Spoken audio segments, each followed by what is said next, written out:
animals communicate. Crabs wave their claws at each other to signal that they're healthy and ready to mate.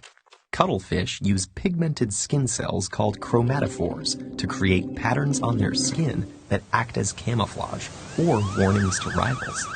Honeybees perform complex dances to let other bees know the location and quality of a food source. All of these animals have impressive communication systems, but do they have language? To answer that question, we can look at 4 specific qualities that are often associated with language: discreteness, grammar, productivity, and displacement.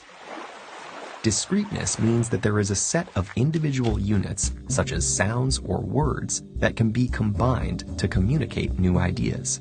Like a set of refrigerator poetry magnets you can rearrange to create different phrases. Grammar provides a system of rules that tells you how to combine those individual units. Productivity is the ability to use language to create an infinite number of messages. And displacement is the ability to talk about things that aren't right in front of you, such as past, future, or fictional events. So, does animal communication exhibit any of these qualities? For crabs and cuttlefish, the answer is no. They don't combine their signals in creative ways. Those signals also don't have to be in a grammatical order. And they only communicate current conditions, like I am healthy or I am poisonous. But some animals actually do display some of these properties. Bees use the moves, angle, duration, and intensity of their waggle dance to describe the location and richness of a food source. That source is outside the hive, so they exhibit the property of displacement. They share that language trait with prairie dogs, which live in towns of thousands and are hunted by coyotes, hawks, badgers, snakes, and humans. Their alarm calls indicate the predator's size, shape, speed, and even for human predators, what the person is wearing and if he's carrying a gun. Great apes like chimps and gorillas are great communicators too. Some have even learned a modified sign language. A chimpanzee named Washoe demonstrated discreteness by combining multiple signs into original phrases, like please open, hurry. Coco, a female gorilla who understands more than 1,000 signs and around 2,000 words of spoken English, referred to a beloved kitten that had died. In doing so, she displayed displacement, though it's worth noting that the apes in both of these examples were using a human communication system, not one that appeared naturally in the wild.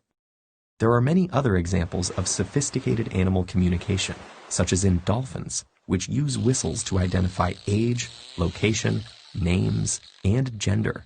They can also understand some grammar in a gestural language researchers use to communicate with them. However, grammar is not seen in the dolphin's natural communication. While these communication systems may have some of the qualities of language we've identified, none display all 4.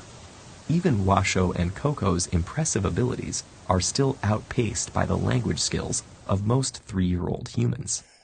And animals' topics of conversation are usually limited. Bees talk about food, prairie dogs talk about predators, and crabs talk about themselves. Human language stands alone due to the powerful combination of grammar and productivity on top of discreteness and displacement. The human brain can take a finite number of elements and create an infinite number of messages. We can craft and understand complex sentences, as well as words that have never been spoken before. We can use language to communicate about an endless range of subjects, talk about imaginary things, and even lie. Research continues to reveal more and more about animal communication. It may turn out that human language and animal communication aren't entirely different, but exist on a continuum. After all, we are all animals.